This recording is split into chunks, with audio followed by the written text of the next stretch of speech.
actually do this in horizontal rather than vertical. YouTube has made it the default to record in vertical because they want to make it shorts friendly. But, when you're talking about war, when you're talking about chaos in the world, shorts aren't exactly what I'm going for.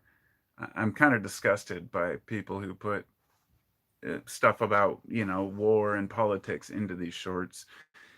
Maybe I'm just getting old, but I find it to be very shallow and really a misunderstanding. In other words, I like to learn about what's going on deep. I like to understand the things that are going on in the world on a deeper level. Hell, I just got done listening to a 4-hour interview with Jared Kushner. Anybody who's known me for a while knows I was not a Trump fan at all. And yet he was interviewed by Lex Friedman, and I spent the whole 4 hours listening to him, and I wanted to know what he had to say. Not because I like the guy or want to. It's irrelevant. I like listening to people. I like understanding why people make the decisions they make and why politics leads to the problems that we have and why war becomes this, beating drum in the heart of any nation that makes us think that it's okay to support a military that goes out to other places and attacks people on their own land in the name of, quote, freedom. Now, I'm not sure where to start. I don't plan out my podcasts. I just sit down and decide to start rambling. In fact, I need about 2 minutes and I will be back within 2 to 3 minutes. I sat down to turn on the camera. I have a sign behind me, see, back in 5 minutes. And I decided to run out. I've got to put a sign on the door. But I have some points to make about this shit. And it's something I don't talk about often, war, but something that bothers me nonetheless. And just, there's only so much I can really say. But we'll get to that. Give me 2 minutes to go out and put the sign on the door to make sure that my family knows I'm recording.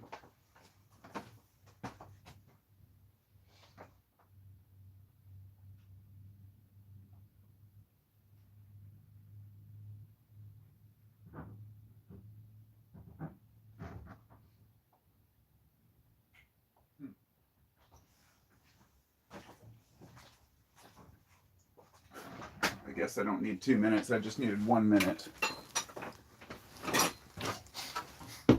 I'm out here in my garage. You can hear me knocking over tools. I'm trying to get around in my own house right now because I have so much stuff. It's tools and lumber, things like that. But I live in a place that is consistently safe enough to where I can keep those things for 20 years in the same house. Not recommended.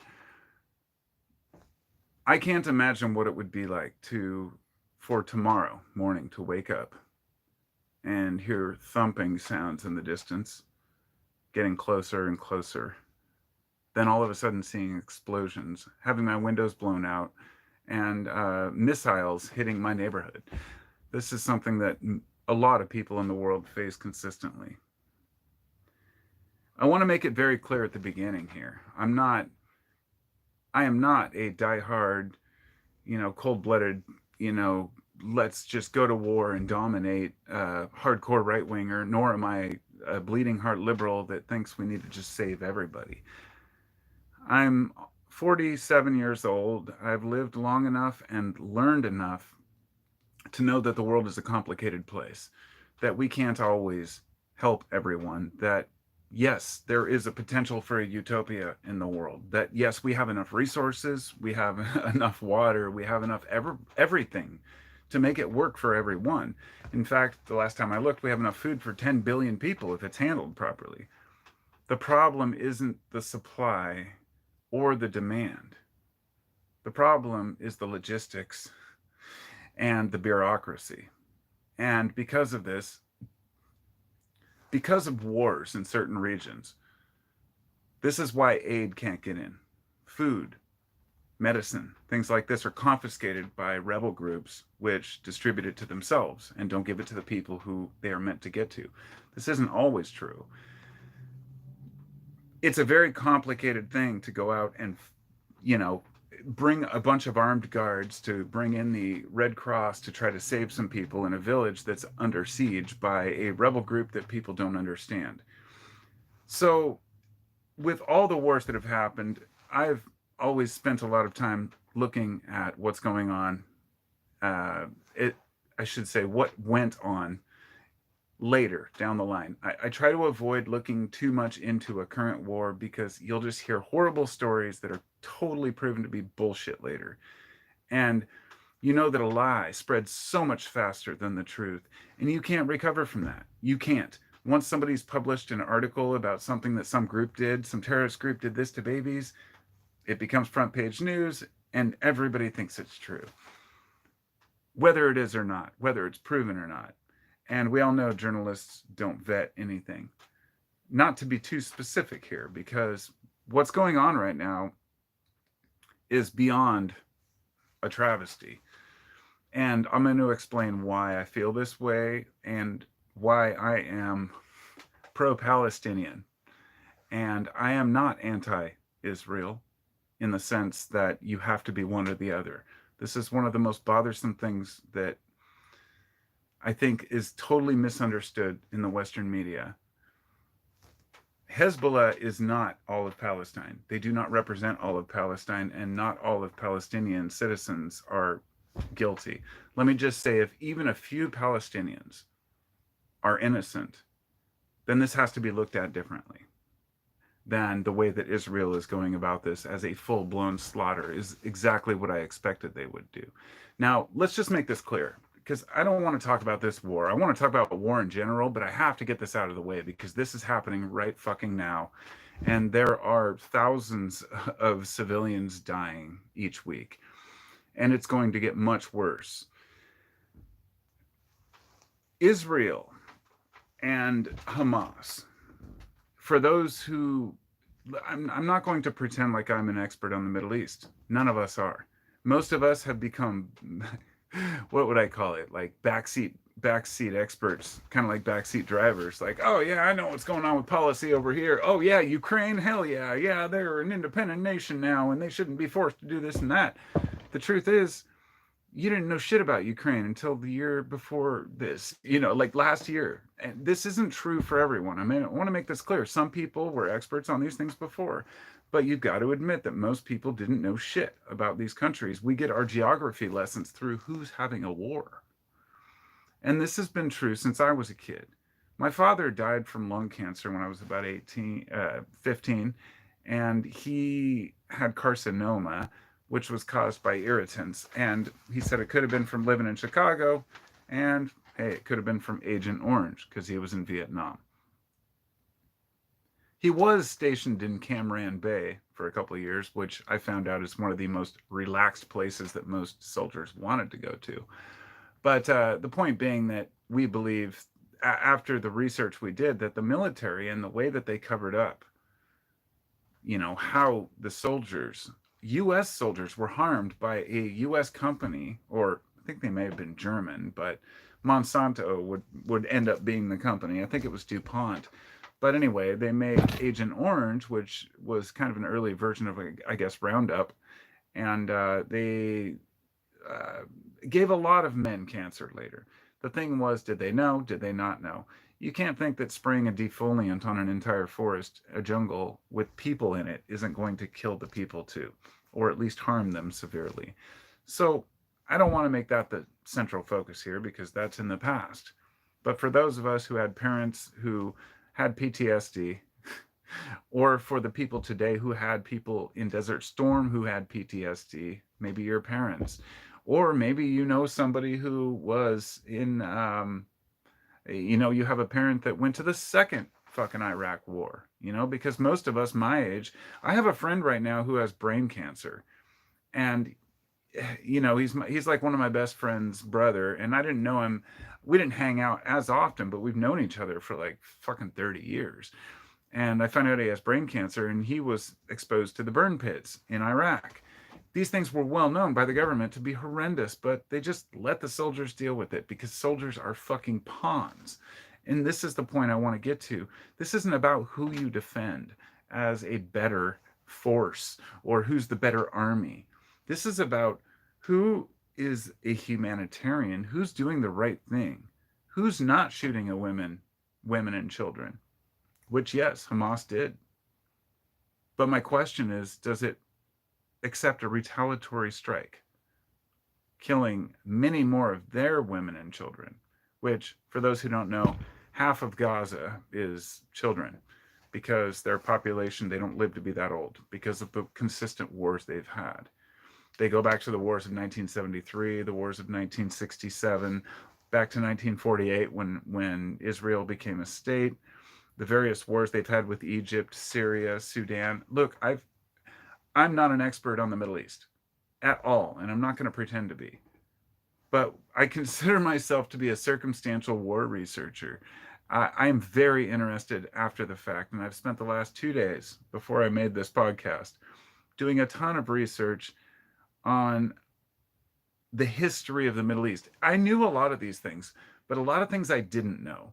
I didn't really know the full story of the Al Akbar or whatever it was, where at the very beginning, the settlers came in from Israel and busloads of people going, oh, I'm going to move in here, and just basically forced the people off the land.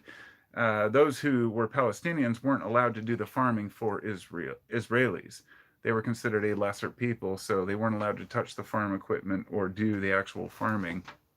And therefore, they became second-rate citizens in their own country that they had lived in. Now, the old story goes back, and you'll hear this a lot. Well, Israel and Palestine, this shit's been going on for thousands of years. It's really a long, old battle. It's complicated. And what I've learned is no, it's not an old battle, and no, it's not complicated at all. I was an idiot. I didn't understand the full depth of this, and I'll admit it.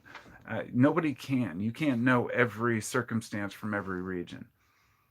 But when I found out some of the shit I found out about how Palestinians have been treated, I put myself in their in their situation, and I try to take their perspective and say, what would I do if my parents and grandparents told me stories about how they were persecuted and gunned down for just protesting without a weapon? I mean, these things have been going on for years. And look, I sound like I'm defending Hamas, and I'm not.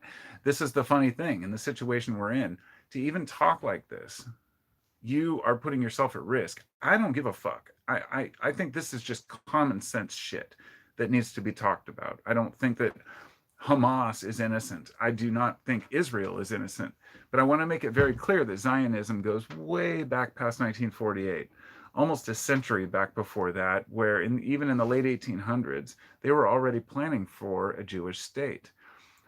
The reason I say it's not an old argument is because it was Judaism later that said, well, this is our holy land too. We need a state. And they were given many options of places they could have a Jewish state. And they decided they wanted it here. Well, this was partially due to the fact that they were funded by Britain. Basically, the Western nations wanted a foothold in the Middle East. And the place they chose for Israel was perfectly right in the middle, right to block everybody, and all the trade, and basically create an entire new nation. And do they deserve it? I'm not here to dispute that or argue against it or for it. I do realize they pushed out about 50,000, from what I understand, 50,000 people who had lived there, some of them, their families, for centuries, and they were just forced to leave. Now, the last 3 years, Israel has had a lot of, quote, settlers who have been settling up in the west, up in the hills, and they create these kibbutz, which, hey, that's great. Settling is great. But a lot of the settlers are taking over other people's land. They're going in and telling people, if you don't leave your house, we're going to take it from you. What happens is a lot of these locals, the Palestinians in the West Bank, they can't leave their homes because if they do, Israelis will come in and take over their house, and then they can't get it back. Basically, they come home and they're shut out. A lot of people don't realize this is going on. And this is completely accepted by the Zionist government of Israel. And the people of Israel are not the enemy. That's the point I'm trying to make here, because I sound like a conspiracy theorist. The people of Israel are good people. They have their own opinions. Some of them are assholes, some of them are nice people. They're just people. It's the same way with Palestine. Some of them support terrorism, some of them are just people who want peace. But the bigger problem is that if you are living in an open air prison, like on the Gaza Strip, you have no way to get any food or water in. Like right now, they've shut off all food and water, and they've been using phosphorus bombs, which basically just burn your skin down to the bone. We all know how it works. You have the fact that they've been using an extreme amount of force within this cities. Gaza is just a fucking rubble heap, and it creeps me out. It gives me the chills thinking back to, God, the mid '90s or late '90s to early 2000s. An album came out by a band called Propaganda. They're a Canadian punk band who does kind of semi-controversial political shit. But I grew up with that album, and one of the songs said it starts in the Middle East, and it's about how the war, everything's going to come out of the Middle East and all the problems. And there's a line of the song where it says the West Bank, the Gaza Strip, the West Bank, the Gaza Strip, the West Bank, the Gaza Strip, soon will be parking lots for American tourists and fascist cops. Yeah. And then it goes on to say, fuck religion, fuck Zionism. And it's this whole list of issues they have with religion. And look, when I was younger, I celebrated that. Today, I understand religion is a huge part of people's lives, and I want to make it clear I'm not here to say religion is bad. I still know, friends, family, strangers I meet that when we talk about religion, I say, I think it has some benefit. They're like, no, they've got the Dawkins, opinion that it just needs to be wiped out completely. I'm like, look, half of the people, more than half the people, don't just believe something and for no reason at all, or just because they're taught. There's something inherent within us that wants us to believe in a higher power. And the truth is, even I do. I just don't believe in God. I don't believe in heaven as other people put it. This morning I watched the eclipse. Just to take a sidestep here for a minute and cool down. It was beautiful. I had to scramble to find my eclipse glasses, which I could not find. So I ended up using a sunglass attachment for a telescope lens, and then I was able to let the kids look, and my wife and myself, as the sun passed 80%, or the moon passed 80% over the sun at about 9 a.m. And I live near Portland, Oregon, across the bridge in Vancouver, Washington. My buddy who was down at the coast, he wasn't able to see it because it was too cloudy, and I was afraid if I went down there it'd be cloudy, so I'm glad I stayed, because it was cloudy all day, but we had a sun break right then, and I was able to see the sun with the glass and be like, yeah, that's fucking awesome. And I'm a sucker for eclipses. I've only seen one full solar eclipse, and this was an annular solar eclipse, but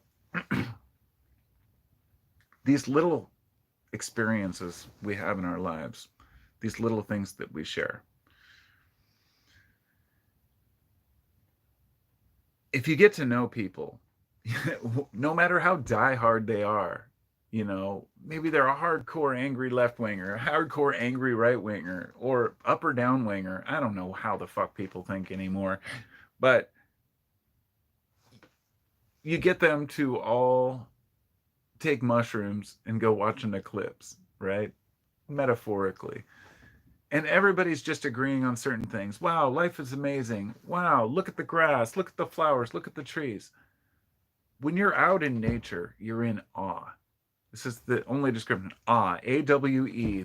That's the term that we need to rediscover. Awe. You need to find awe in nature. You need to find awe in the things around you. It's hard. It's hard for me. It's hard for everyone. You can't just be like, oh, it's amazing all the time. But sometimes you've got to recognize that this shit's pretty fucking wild, being alive. And that's why it's so much harder to understand why the fuck we go to war. Why the fuck do human beings go and fight on a battlefield?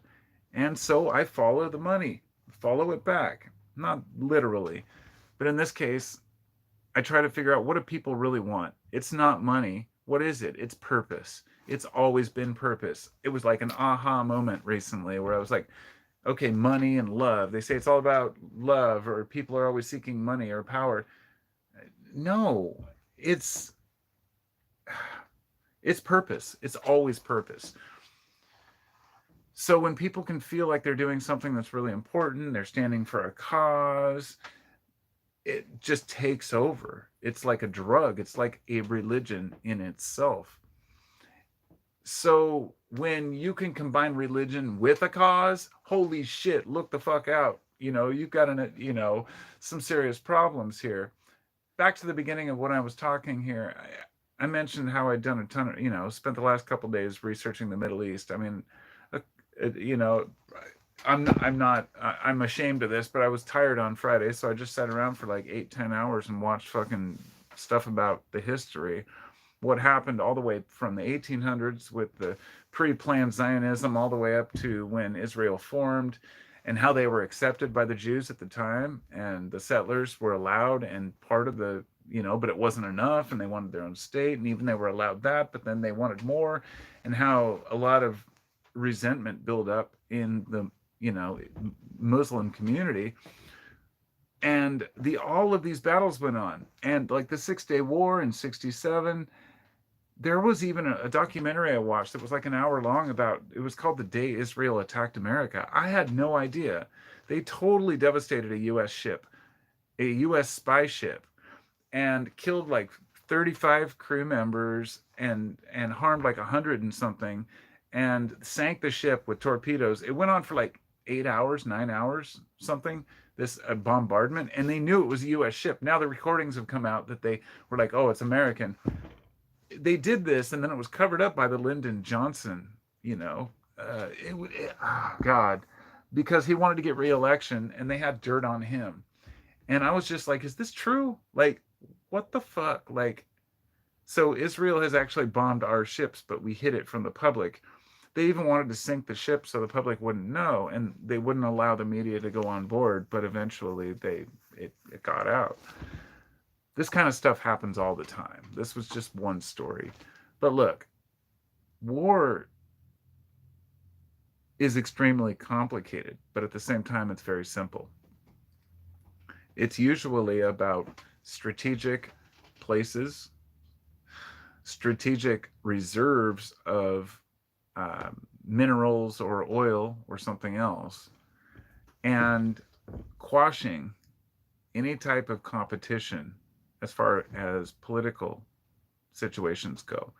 When people try to nationalize their oil or their canals or anything around there, the US comes in and they stop it in its tracks, and they create a war on false pretenses.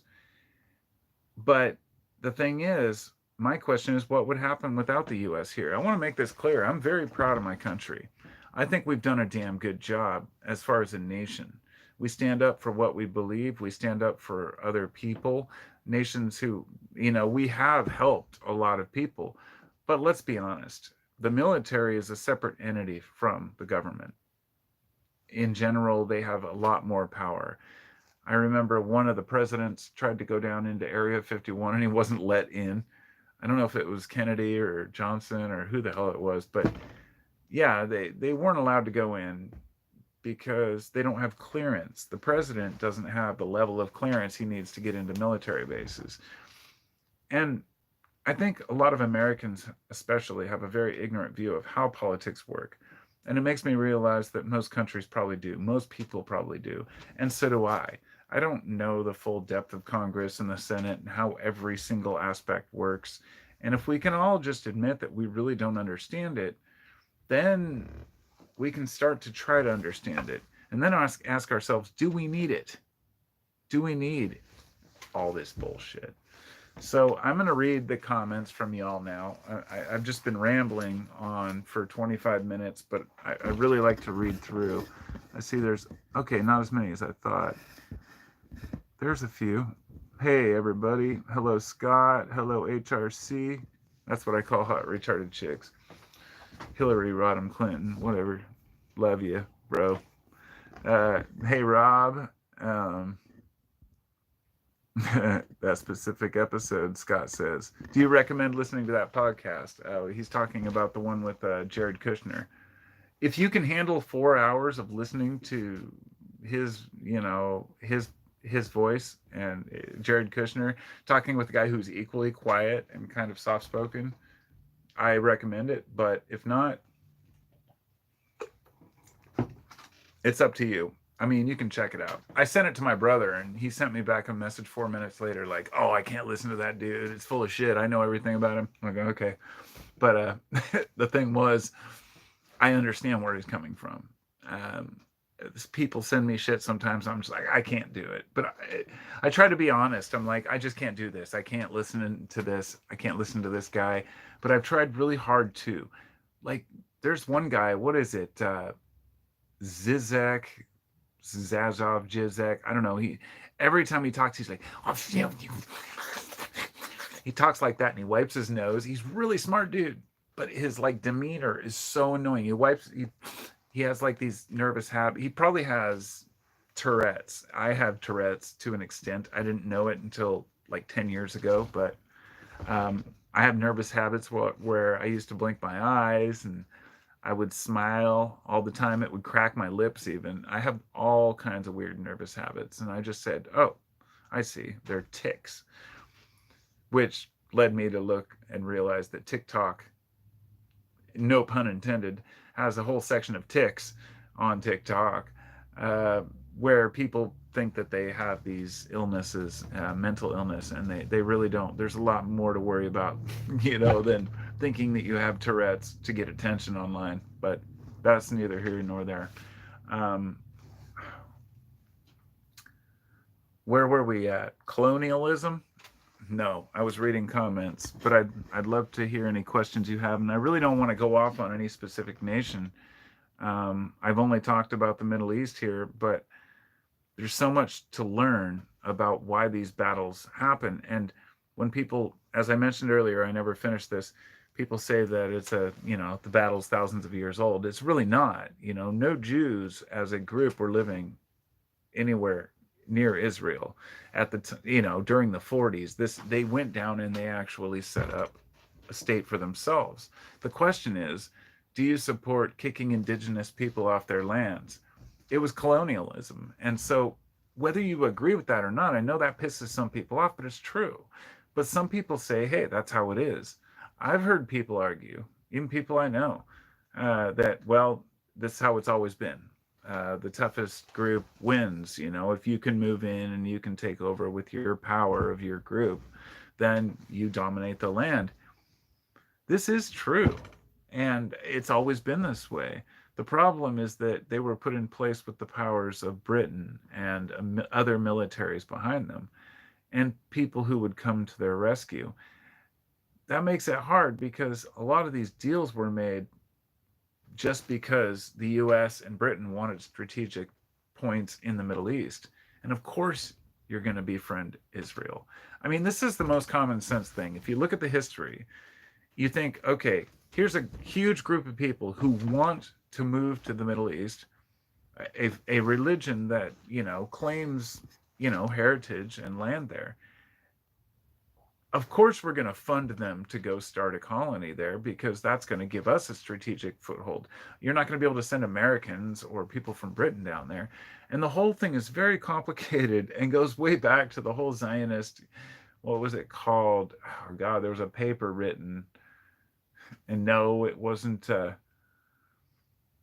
Declaration of Zion or whatever, or what was it? The Protocol of the Elders of Zion. So this was a document I learned about like 10 years ago. And the Protocol of the Elders of Zion was supposed to be a packet that was written about world domination. Turned out to be a forgery or a fake that was set to make the Jews look bad. Because let's say there is a huge history of making Jews look bad. And so I've always been like, people have to let go of their bias against other cultures. In fact, I've always said that if there's any religion out there that has even a close approximation to the truth, it's probably the Jews. And I agree. I have the kind of essence, it's called the essence of Kabbalah or Kabbalah. I'm actually still not sure the actual pronunciation, but and I've been fascinated with the mathematics and the Merkaba and the different connections they've made with mathematics that just go, whoa, it just blows your mind when you read some of this stuff. And you see that it's kind of like when I look at Amish culture, totally different, of course. But in the regards to many of their cultures and customs, they look primitive to people. But then you find that in a time of crisis, they just continue living the way that they always have. That losing electricity or access to food stamps doesn't change their lives, right? This is important because I think that we've all tied ourselves into this crazy system. Oh my God, there's a huge spider over here on this piece of wood. What's up, bro? I'll just let him be. I'm out in my what used to be my shop. It's like my garage, and I come out here and I have all these notes for all these videos and podcasts I was going to make, and I never did. So, I finally decided to sit down and make one, probably because war just bothers me. I mean, I've talked about Vietnam, but there's only so much I can say about that shitty war. You go back to uh, Desert Storm. Uh, you can go all the way back to the Korean War, World War II, World War One. Holy shit, fighting in the trenches. Like I've seen. I watched this like 2.5 hour long documentary about maybe it was like 3.5 hours because it was like 4 parts, but about World War One and how they would tunnel under the enemy and put in basically ANFO or ammonium nitrate, explosives, blow up entire tunnel systems and hills. Like dudes would be under there for days, like hiding underground. I mean, I knew they had trenches. I just didn't realize how bad the tunneling was. And then you think about what goes on underneath Gaza with the tunneling from Hamas. I mean, that place must be Swiss fucking cheese. It's like got to be a crazy maze down there. It's going to be a complete bloodbath once Israel enters there. And that's why I'm making this. It's not from the past. I don't want to talk about past wars. I want to talk about the shit that's going on right now because, man, it bothers me. It does. Because it's true. Gaza will be a fucking parking lot in no time. And I know that at least a few of you are probably saying to yourselves, and I understand, you're saying, fuck Gaza, fuck the Palestinians. They had their chance. They didn't fight off Hamas. They didn't stop bad leadership. And therefore, everybody's guilty. I'm not going to say that you're an asshole. It's an understandable reaction to what happened. But I think, okay,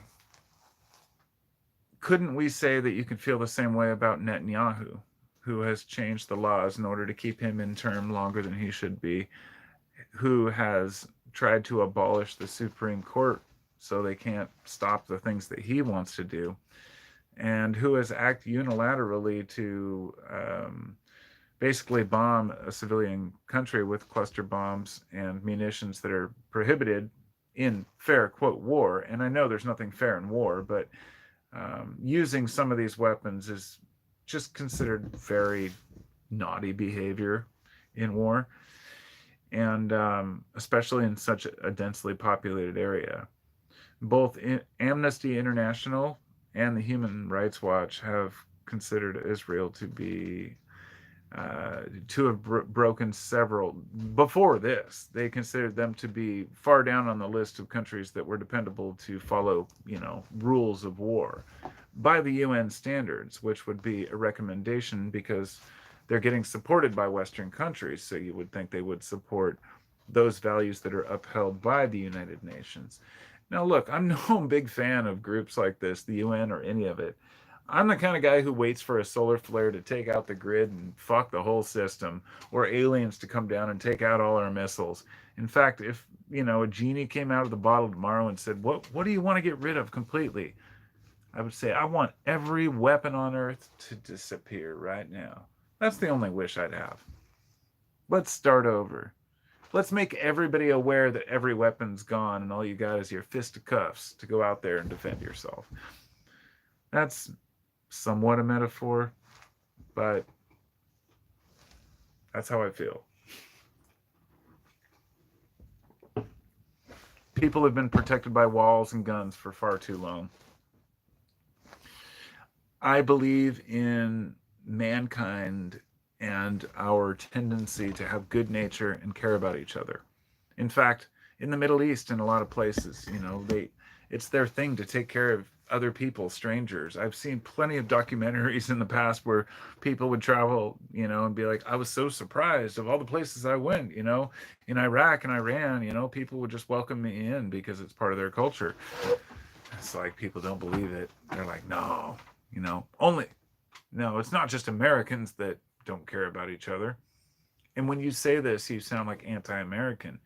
No, you're pro-American because you're saying, I want America to be more kind. I want people to be kinder to strangers and to each other because we know that's what makes America great in the first place. Our ability to change, to accept, to understand, to evolve. My God, I mean, we've come so far and we're not giving ourselves any credit. You know what I mean? So I'm going to get back to the reading the comments so I can go on here. It is good to see you all. Hello, the doctor. Hello, crypto dope. I'm going to say hello to everyone. So I'm going to get them all. Nemesis, good to see you, my bro. Scott Priss, have you seen the documentary Hypernormalization? I do not know if I have. Hello, Biff Tannen. It's good to see you, my friend. Your dad was in Nam, huh? Yeah, it's pretty fucked up. That was a pretty nasty war. I'm not going to say pointless because nobody wants to hear that, especially those who fought in it, right?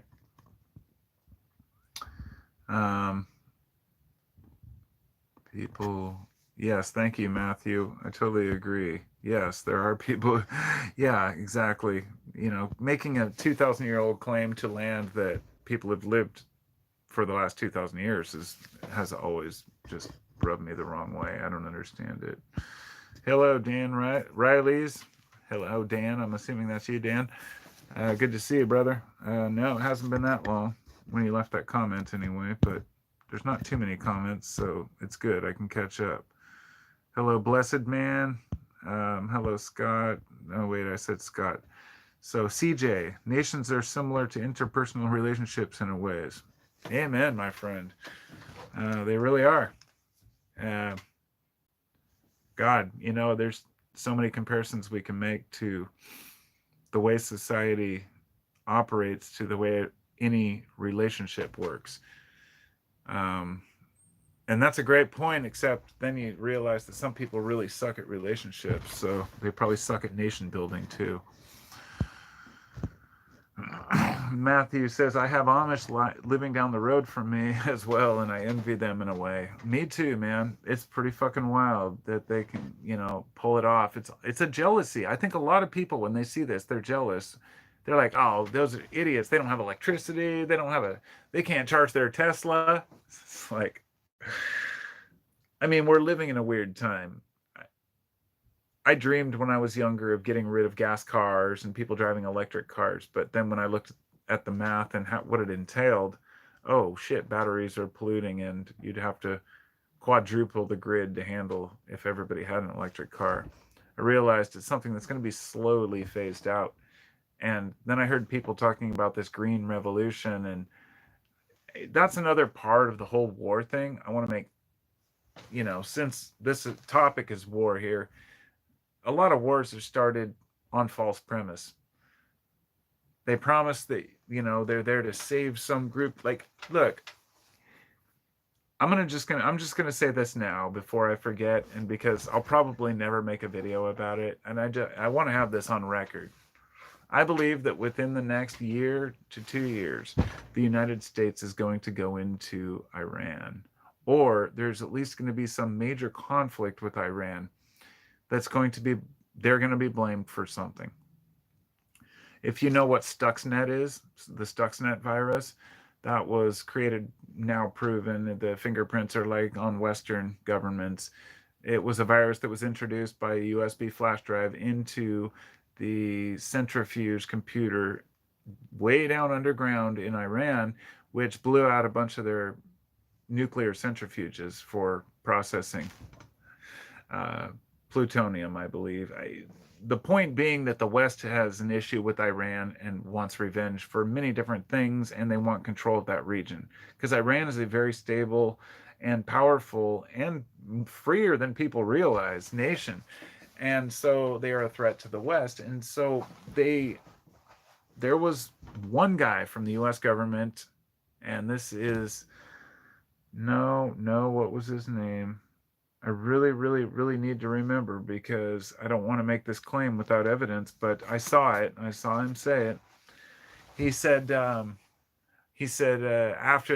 Hamas took all the hostages, he said, I think we need to go in and for every hostage that's killed, we need to bomb one of Iran's oil refineries.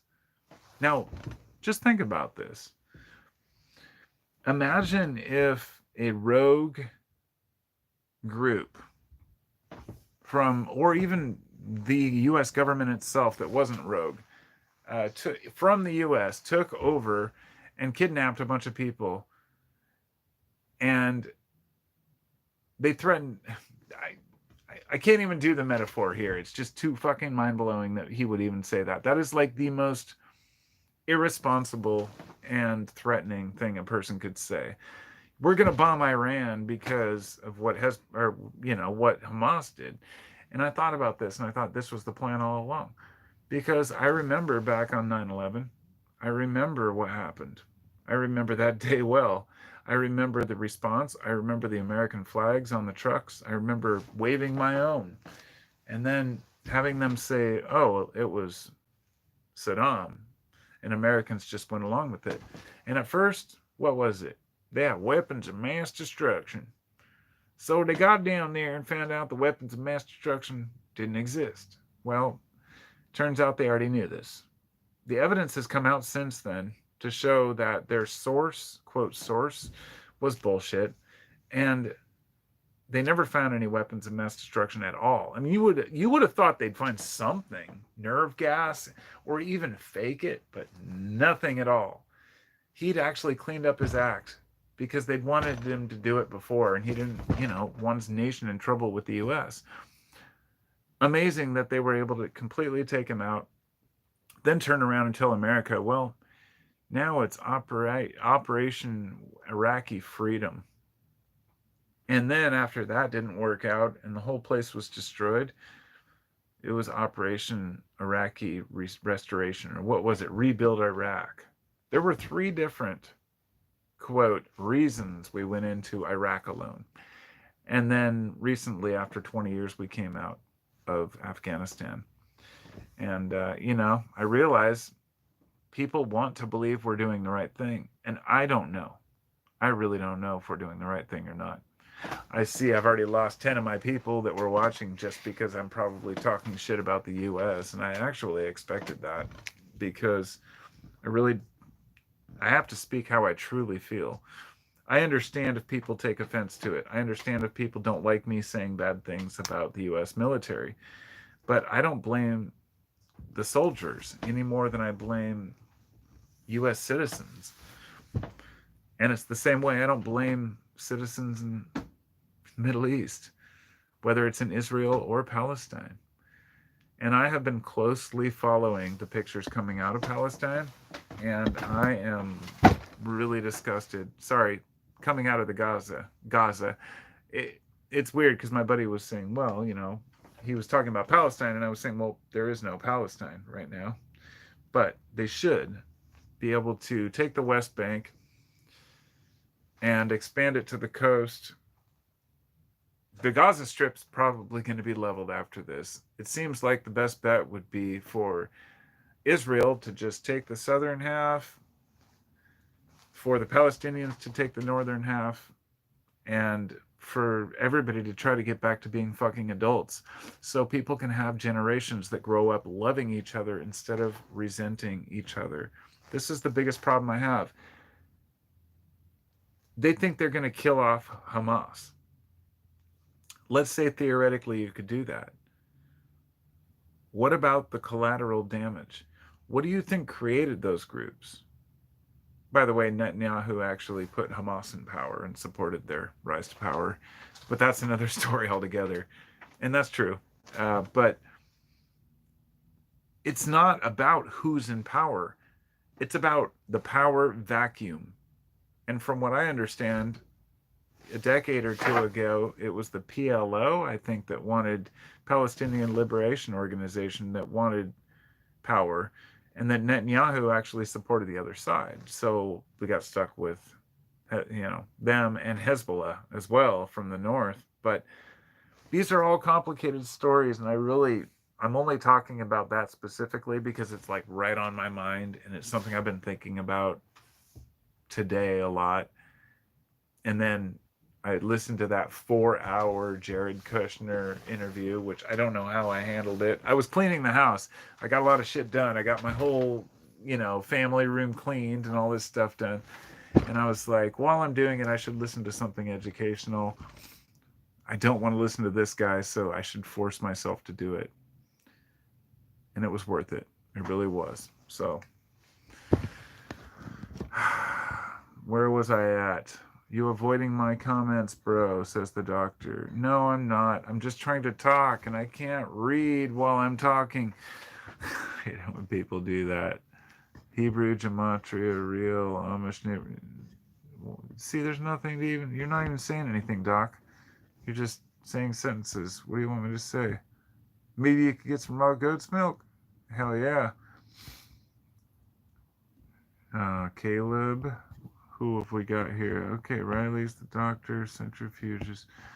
Something about the last few months has been me praying for the first time in a decade, Vagabond Caleb says. Interesting. I've found that it's been a pretty wild few months myself, to be honest. Wake up, vape, crazy war. Yes. Reggie Watts on Joe Rogan is a good watch, says Dan. Riley, sorry. Yeah, I saw that one on there. I don't really know anything about the guy, so I just didn't click on it. But maybe I'll check it out later. So, I don't know. If you all want to talk about something, I'm more than open to it. I feel like I'm going to lose my steam talking about war because I've mentioned Vietnam, World War II, World War One. I haven't really mentioned much about World War II. My grandfather was in World War II. My father was in Vietnam. I think both of my grandfathers were in World War II. And I've spent quite a bit of time learning about World War II and trying to understand why it happened. But that left me wondering, why don't I think about World War One? Like, how does a world war happen? And like, did the US need to drop a nuke? Did we need to drop a fucking atomic bomb on two major cities in Japan? And a lot of folks think Japan was innocent. Well, no, of course, not just Pearl Harbor. They were trying to take over parts of China. But more than that, they were taking over Pacific Islands that we wanted. And Pearl Harbor was a way of them to kind of mask their bullshit incursion. And yeah, Japan was not innocent at the time. There's this kind of something that comes with this craving for power, and people, not people, but nations can't get enough. And this is what it all comes down to, is leadership. And the biggest problem we have is leadership. Greedy motherfucking leaders. And this is why I don't trust a single one of them. It's why I didn't like Trump. It's why I don't like Biden.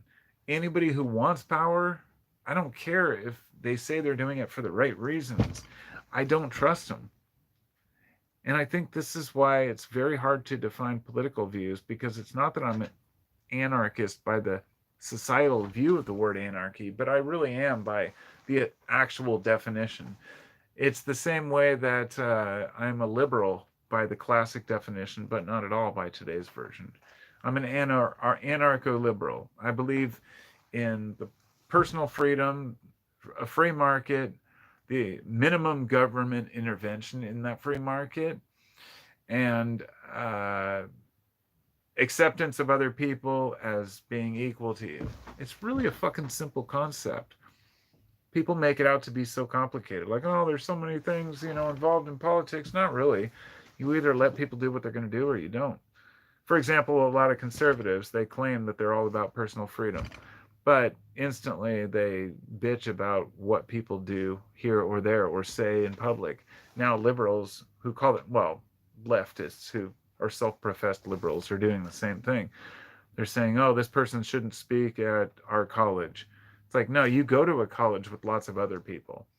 Some of them have a different viewpoint than yours. You have a right wing speaker that's going to come and talk in the gym after hours. You don't have to go.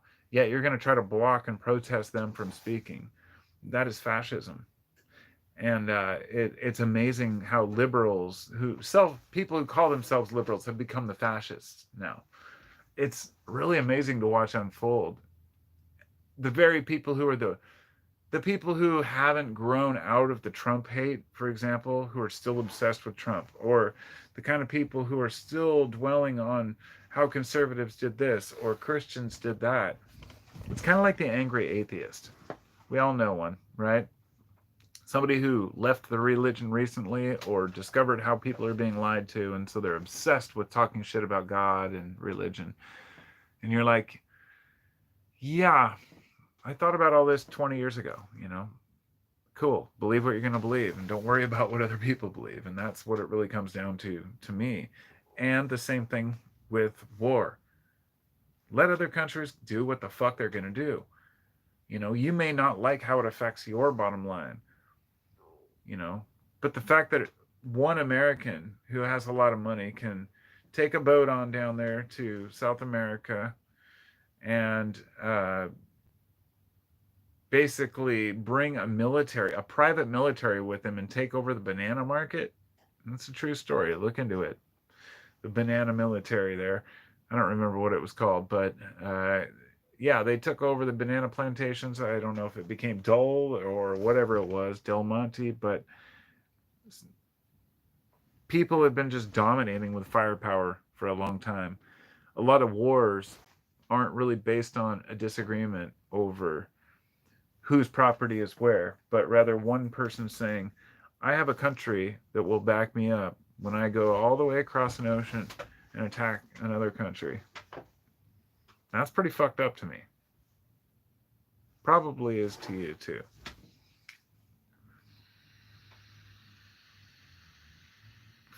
Great. Now I'm age restricted. I wonder how the algorithms pick that up.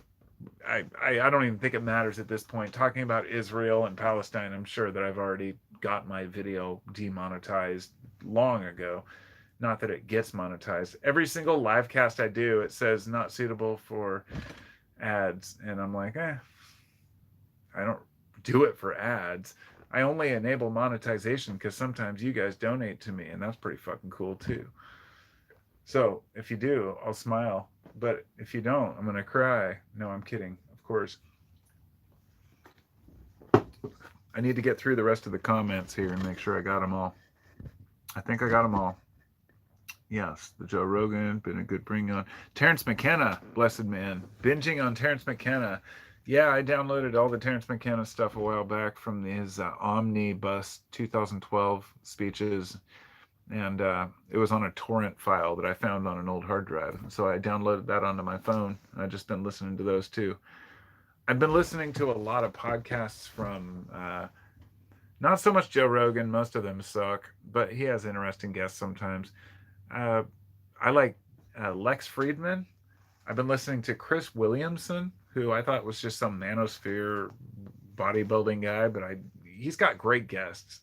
It was really good. Chris Williamson.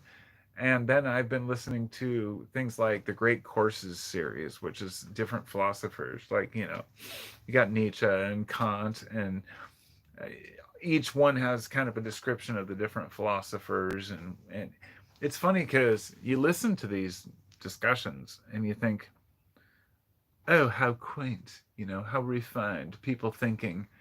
And then you think about the world as it actually is, and you're like, no matter how much we understand the world, we still seem to be totally fucking up our own situations and our own realities by getting upset about things that don't matter, by our emotions being manipulated by corporations, by by the government, military, by propaganda. I mean, you can just look at any heavily communist country or very sheltered country. Look at North Korea or China, and some of the most extreme areas where people are basically forced to think the way the government wants you to think. They put on a fake smile. They pretend that they don't mind. They have entire city fronts in North Korea. So when they take people on tours, it's a Potemkin village, is what it's called, and it's really sad. Sad for the people, especially. That's the thing. The government wants to save face, but the people always suffer because of it.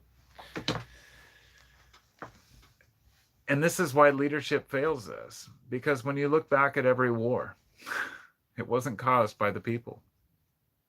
How many wars were started by the people who live in a country? And how many were started on behalf of them? It's pretty fucked up. The dreamer is me. Hello. Good to see you, friend. Says, when did religion first become weaponized? It's a good question. I mean, we know Judaism has been around for much longer than Christianity, but at the same time, we don't know what came before it, some sort of a Sumerian belief system. Even before language, I'm sure we had sun gods that, Ra and whatnot. Everybody had their own something to be in awe of, and what the ancients would call the all, A-L-L, the everything, and this has been revered for, since we were aware that we existed. I mean, I really think that the minute that people realized that the universe that they're conscious and aware of the universe, they built a belief system on that. And it was probably 48 hours after that happened that some douchebag decided he was going to capitalize on it by saying he has the secret answers on the back of a clay tablet. You just got to pay him $40 ahead of time and drop it off in this special location. In reality, that's how it seems to work, because trickery has always been part of warfare. So since trickery is part of warfare and getting food, you would imagine that the minute people could use religion to trick people, it would be the same as throwing a hook out with a piece of meat on it, or a dollar bill today, as they would say, but in the past, probably a piece of meat, and getting people to follow after it. You're doing the exact same thing, except with the promise of a heaven or an afterlife. And I think this is why I have a problem with most religions that promise an afterlife, which, interestingly, Judaism doesn't, but Christianity does. And it's interesting, there's so much conflict and infighting within religion. And it's always bothered me that most wars, when people say that people are dumb who believe in religion, they'll fight wars in the name of religion. I'm always careful to say, well, hold on. No, leadership uses war as a scapegoat to get their people to go into religion. Leadership says, go for God, do it for Allah. The people are skeptical at first. They become brainwashed by the religious leaders. And the sad thing is, a lot of the religious leaders don't even believe the shit they're saying. This is why when you hear a president say, go with God, it's just sounds so hollow and empty. You can tell they don't believe half the shit they're saying.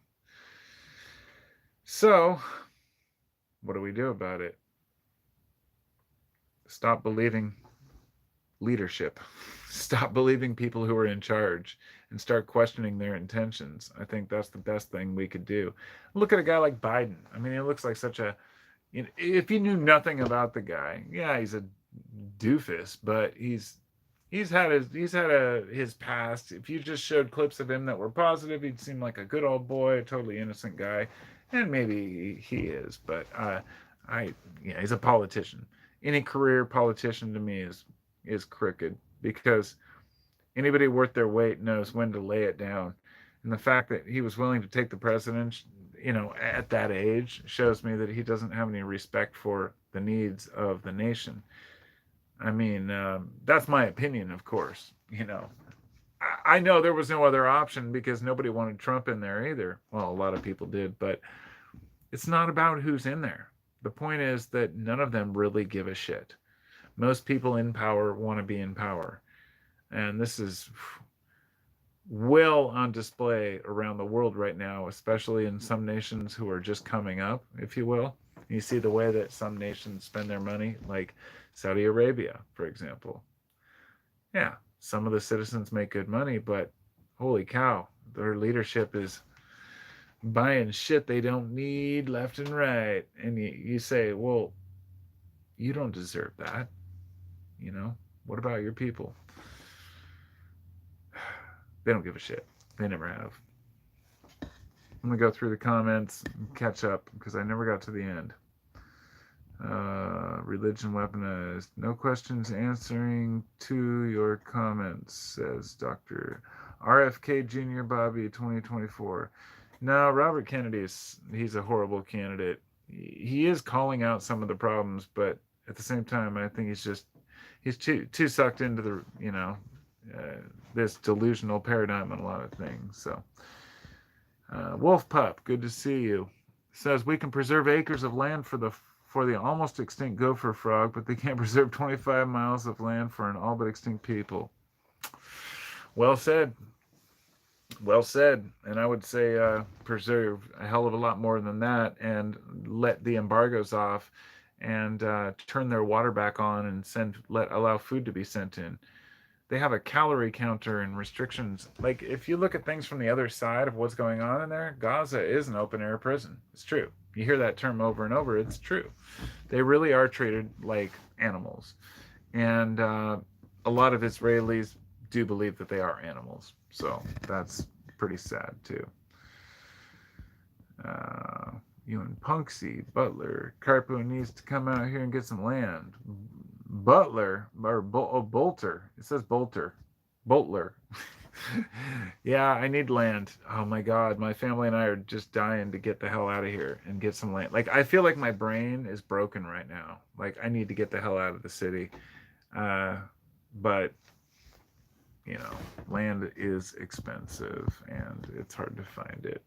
Good land with a house on it and shit. The Your Woody sign. Yeah, I found that at a garage sale.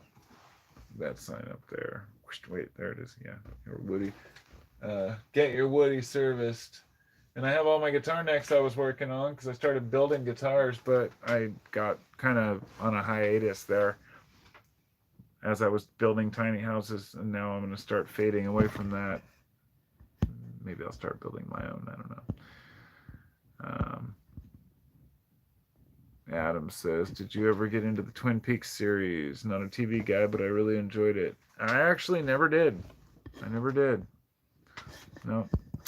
I mean, I heard it was good, though. Doctor says, old man grifter. I don't know what that means. Riley says, AI president. It's funny you say that because I actually said that like last year to my friends. I was like, I'd actually vote for AI for president at this point, and they thought I was joking. I was like, well, think about it. I mean, it would depend on how it's pre-programmed, what information. AI is only as good as the data it's given. So what if every voter in the nation is able to write a letter containing, let's say they could have it narrated, even if they're not good at writing, it would be a program, right? So every single American of voting age, right, would go into a booth or do it at home. They could record this recording of their thoughts on what would make a good presidential candidate, and then let the AI take all of those voice recordings and mix them with the responses of what each candidate says they're offering, and see if they actually but have all of those points on a list that they actually have to fulfill as president, and then they're voted and rated on how much they fulfill of what they said they're going to fulfill. Everything's empty promises. It's all bullshit. Everybody's going to be a peaceful president, then they're sending in drone strikes. I can't feel good about being an American 100% as long as my government is doing things in my name that I don't agree with. Doesn't mean I'm not proud to be an American, because I am, because I look at it as I'm an American because of what I do as an American, how I live, how I talk, and I use my freedom of speech. But I also probably squander some of the opportunities other people would take, right? I could be out making millions of dollars, but that's not what it's about. You know, the American dream's not about coming and getting rich. It's just about living a decent life and being left the fuck alone to do what you want to do. And that's what every other country should strive to have too. It's not about getting ahead, getting rich. It never was. Being human is about expanding your knowledge, your consciousness, your awareness. And seems like everybody just wants to get rich. It's kind of sad. Al Gore, Adam says. AI Gore. I see. Doctor says, have 40 acres for here in Jefferson County, Pennsylvania. 40 acres, huh? Yeah, the issue is I want acreage, but I'd have to put a home on it. I do have a school bus. I was going to park it and then build a home. 40 acres is about what I'm looking for, but I don't want 40 acres and a mule. I want 40 acres and a tool barn. I want I'd like to have like 20 to 40 acres with a barn and a house that's at least like 2,000 square foot. I could add on to it. I'm a carpenter. I build houses and shit. So if I can get a place in a location that has houses that are affordable, we live on the West Coast and it's going to be hard to move away. So that's why we've been looking out here. Pennsylvania is pretty far away from me, but you know, you never know. What's your price? Adam says, you got any well water under that ground? No, no doubt, Adam. I get that. Actually, I have a whole list of requirements for the land that I get. I need to, because I could actually build a house on my own land since I'm building tiny houses right now. In fact, we have one for sale that I could probably buy off my boss because he's shutting down his business after we're done with the one we have now that's for sale, but he has another one he hasn't sold. I could buy that, tow it out to the East Coast. No, I'd probably build it there. It'd be cheaper. Maybe not. Anyway, uh, yeah, I could get a piece of land without a house, but it would have to have a road in, it would have to have access to a well, and it would have to have at least a seasonal stream running through it. My thing is water. My concern's water. I'm a little wary of the East Coast due to all the factories and bullshit and problems they have over there with rail lines. So, like, I'd be scouting every location around the properties that I get and make sure that there's no train tracks that are carrying hazardous loads, that kind of shit. I want to make sure that wherever I buy land, wherever I move, is a place that I want to live for the rest of my life. But I might be able to just buy a place and sell it too. So, like I say, I have a school bus right outside the garage here, and I'd love to take that thing and park it on some property somewhere while I build a house, you know, and live frugally if I can. I think it'd be hard for a while. I have two kids. One's, you know, they're 11 and 14.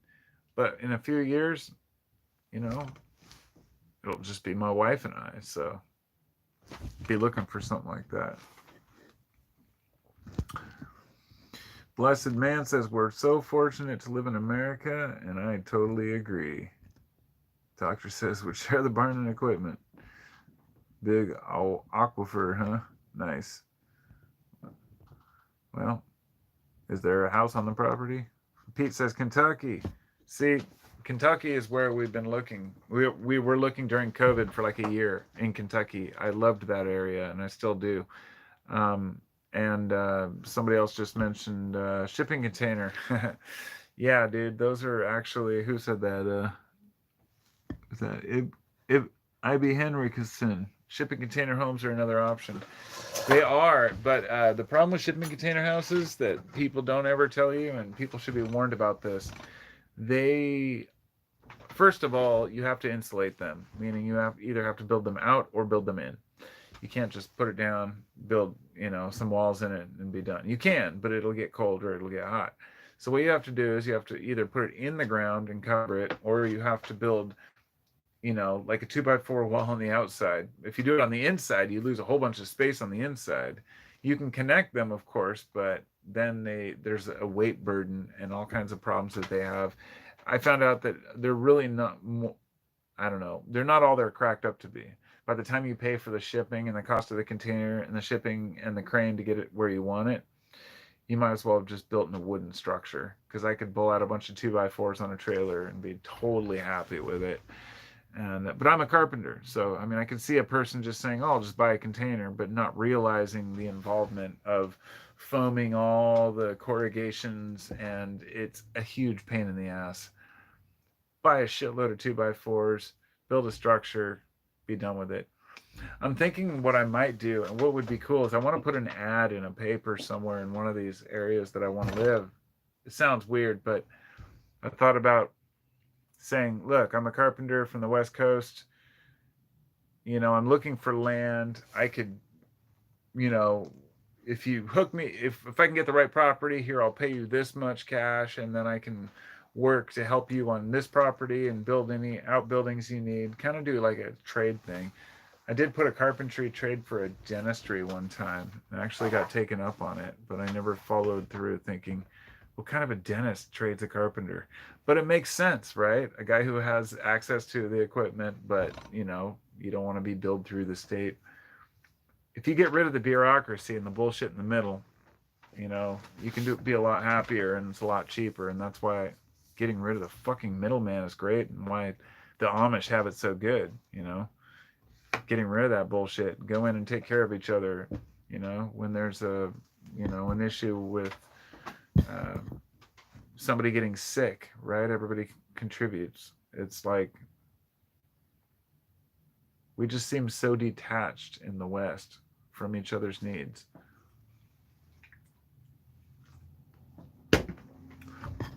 Anyway, I have to pee.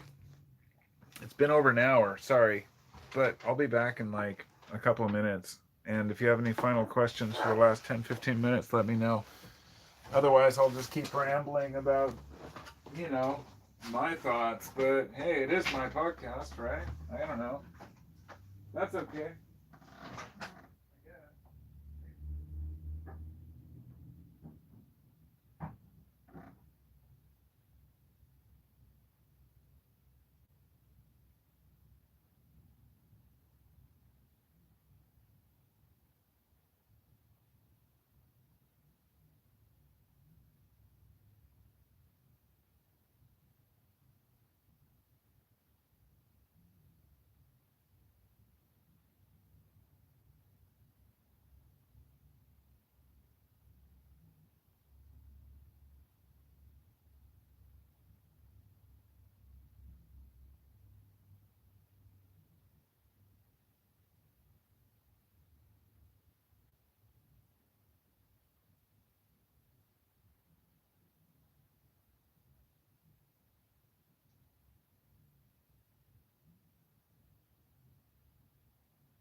So I started with a discussion about war, and I wanted to finish with a discussion about war because that was the main theme here, and I want to get this over with and off my chest.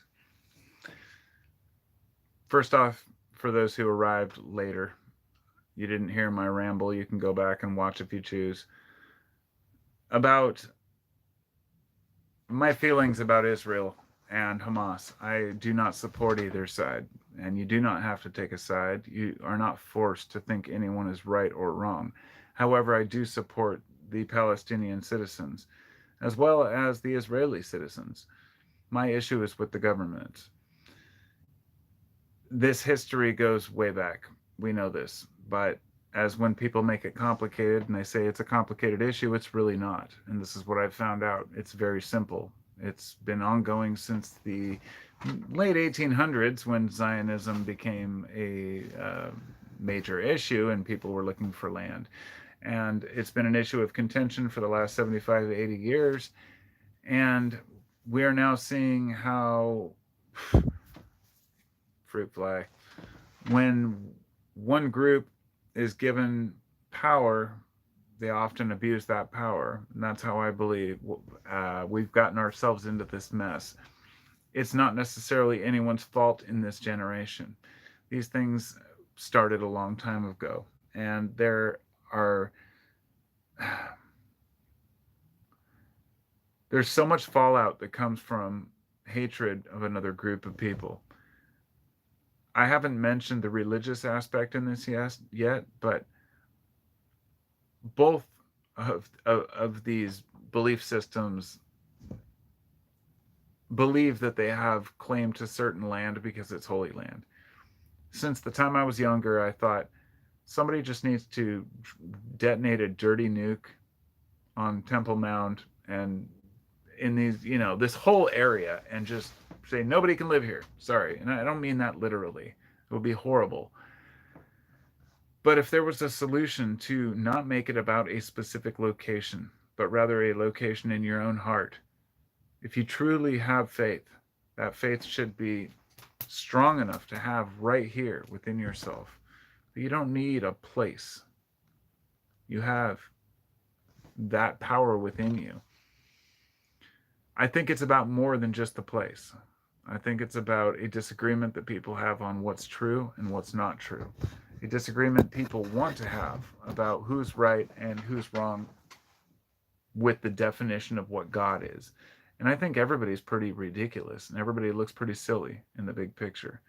Now, I want to make it clear, too, that I do not conflate Zionism with Judaism. They are different things.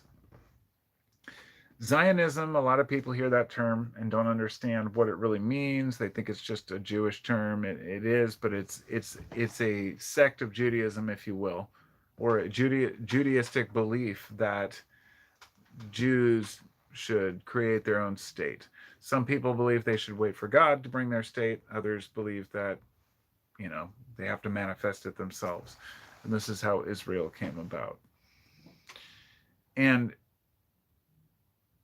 it's just another battle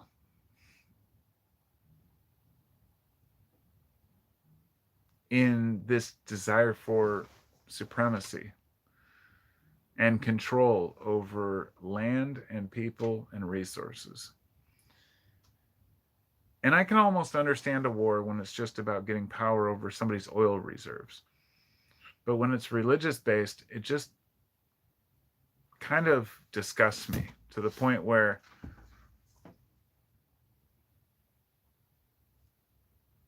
I start questioning the value of belief systems, of religion. Let me give you the most neutral religion or belief system, which people might consider Buddhism.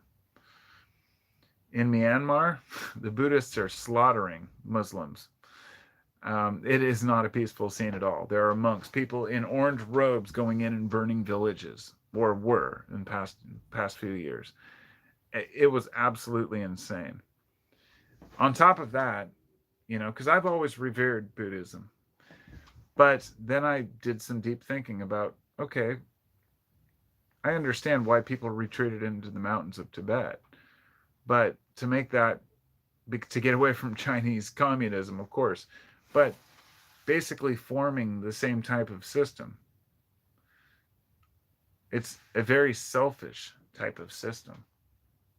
You're able to go study and isolate yourself in a beautiful location and meditate all day. while other people raise the kids for the new generation to become the new Buddha. You're taking a job. You're not enlightened. You're taking a job. This is the same way I feel about most religions. You're taking on a belief system that is your job, and you have to act within accordance of what you think that other people expect of you. You can't be a monk and wear a yellow robe when everybody else is wearing orange. Why not? Because you would stand out. But if a group of monks goes into a huge city, they stand out. It's all perspective. It's all about where you're at, what you think, what you believe. And religion is so complicated that people are willing to die over it. And I'm trying to understand that. It's weird shit.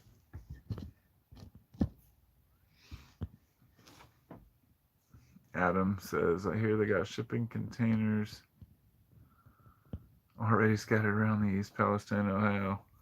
Probably. Oh, why is it? There we go. Focus. Barter system. Hell yeah. Oh yeah. Thanks, Chris. Yeah, give me a thumbs up.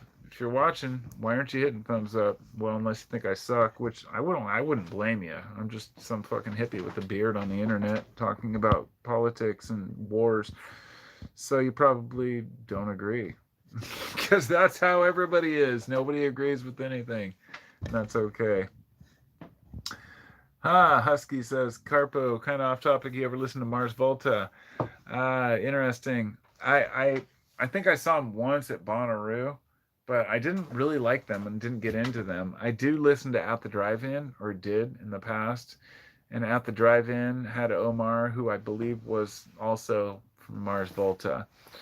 At the Drive-In was pretty interesting. They're a kind of punk band that sings, all their songs are like about movies and old shows. Very strange, but I'm familiar with Mars Volta, just not a big fan. I don't like the math rock, offbeat, weird kind of stuff. It throws me for a loop, and there's a whole new genre of that kind of stuff that just doesn't do it for me. So things are usually complicated, says Green. Yeah, that's true. That's true. Matt says, I think reincarnation might actually be a thing. We all woke up and be conscious one day after eternity. It's funny you say that because I've always been a little bit of, I don't know, just resistant, I guess, just because reincarnation sounds too convenient, but also because my thing is this: even if we reincarnate, if I don't remember my past life, then why should I care if I won't remember this life later? So this life is what matters. But at the same time, maybe there is a bigger picture. I have been having the craziest dreams over the last several months, like wild dreams, stress dreams, I guess. Maybe, I don't know. I can't place it. It's just they're intense. Always going through these weird scenarios. And then most of the time, I wake up and I forget them instantly. Every aspect of it. Maybe a glimpse, deja vu through the day, something like that, but don't remember any of it. This whole experience I had, then one thing you see brings it all back, right?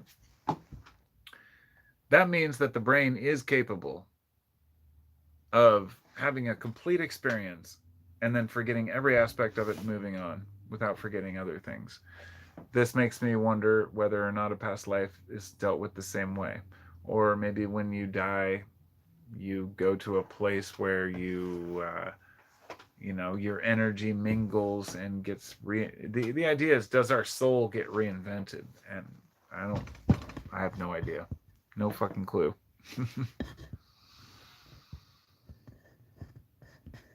But it might be. Yeah.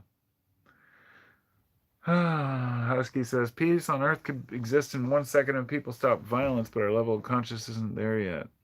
I don't know if I actually agree. I think that I really don't. I think that violence is part of nature and that we just have to cope with it. Violence could be if you stabbed a bear in the heart, that could be considered violence. So if you came across a bear and you stumbled on accident and she tried to attack you and you had to kill it to defend your own child, you would, and that would be considered violence, but that could be considered self-defense. And that's where it gets into semantics and it gets really complicated. So that's what I mean by that. Harrison says, have you ever taken DMT? Oh, Harrison, I've taken DMT so many times. I'm not bragging here. Yeah, the first time I discovered it was back in like, I think it was about 1994 or five, and no, it was maybe 96, I think. And I was living with some friends, and somebody brought a bunch home, and we smoked it. I remember coming to in a different room, uh, and we were looking through the blinds, thinking the cops were coming. We didn't know what to expect. It was really wild. And then I didn't run across any for several years till I went to a Burning Man event, SOAK, the regional burn, in I think 2005, 8, 7 or 8. Uh, and then I was introduced to it again, and it had been a while, and I was like, yeah, this stuff's fucking crazy, but it's too much. And then I ended up buying a bunch, and yeah, was smoking DMT regularly, at least every weekend, once or twice.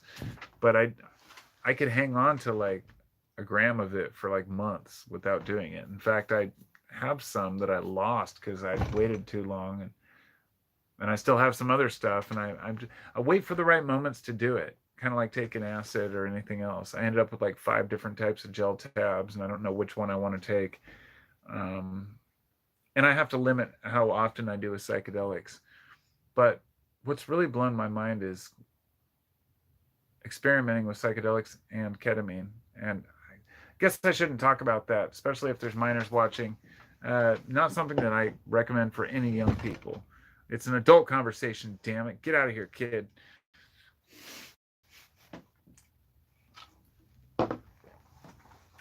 But the experience can be profound. And the reason I talk about it is because it can open up your mind to a different perspective of who you are and what life's all about. Psychedelics can do that, but psychedelics plus certain substances can really enhance it at certain points. It's like being a psychonaut. It's not for everyone. I mean, I took a lot when I was younger, not young, but younger, and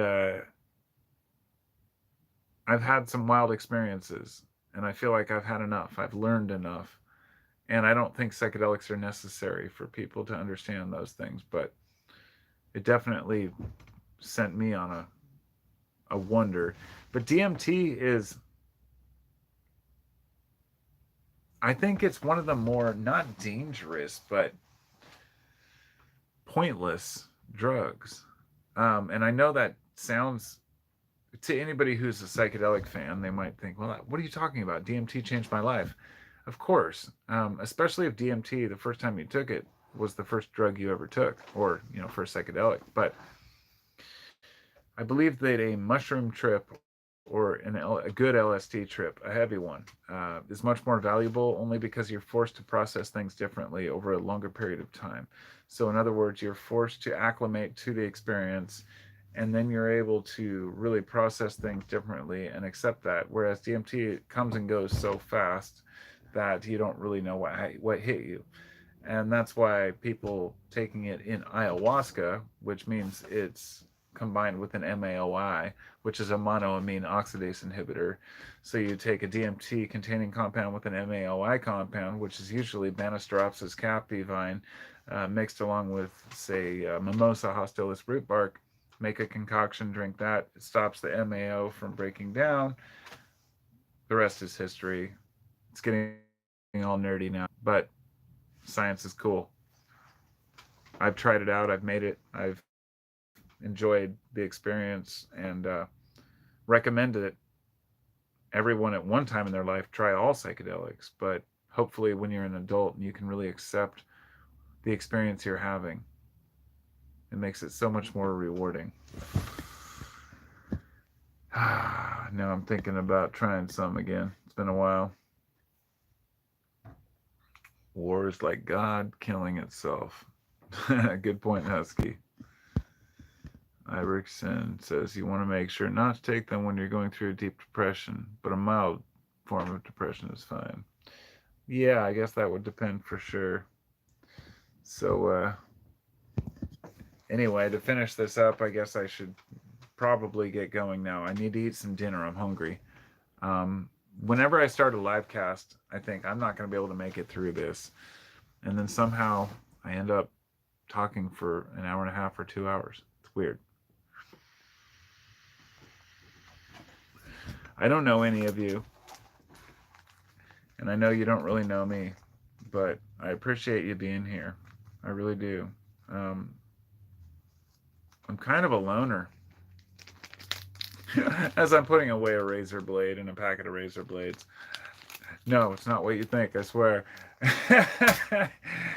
No, I'm kind of a loner, and I tend to like isolation. I like to go out in my office, in my garage, and just think a lot. And sometimes I'll sit out here and be like, I'm going to make a video, but then just sit there and think. It's kind of sad when you think about it, when you think about thinking. Uh, but when I'm in my car, I used to always listen to music pretty loud. I like my bass speakers and subwoofers and stuff. Now I find that like at least 80% of the time I'm in my car, I'm just sitting there in the silence thinking about stuff. I might intend to even make a video in my car, not do it. Or a lot of the times I do, and I just delete it or put it on my other channel. And yes, I have 2 other channels on YouTube. So one is called Carpo's Thoughts, and one is something else I can't even remember because I've changed it. But I share different thoughts in different places, but most of the time I just don't share any of it. And I just kind of go question myself as to why I even want to share my thoughts. And then I get the imposter syndrome. Like, nobody gives a fuck what you have to say. You know, you're just another guy talking on YouTube. And then I think that's all I have as a human, my voice. I got to speak. And I wrestle with my own thoughts on these things, my own opinions. And that's why I don't talk about controversial topics. I don't feel secure enough to know enough about a topic. But when it came to war, I thought it was important that I delve into it because war is bullshit. I don't see any reason for it. I don't see any reason that we should have been in any of the wars over the last fucking 75 years. And I think that people need to grow the fuck up and pull their heads out of their asses and stop letting leadership drop bombs on civilians in their name. You know what I mean? From all sides, from everywhere, from anyone. I don't give a shit what color you are, what culture you are. Sure, there's some people who think, oh, these cultures are all bad people. If it's that simple for you, so be it. If you want to think that all people are bad because they believe one religion or they have one color of skin, there's nothing I can say to change your mind. But let's just consider that most people, especially when they're young, are moldable and able to grow up into good people if they're treated right. And if we want future generations to not go through the same shit we're going through, we owe it to all of our kids to treat all children and all people with respect. That's all I got.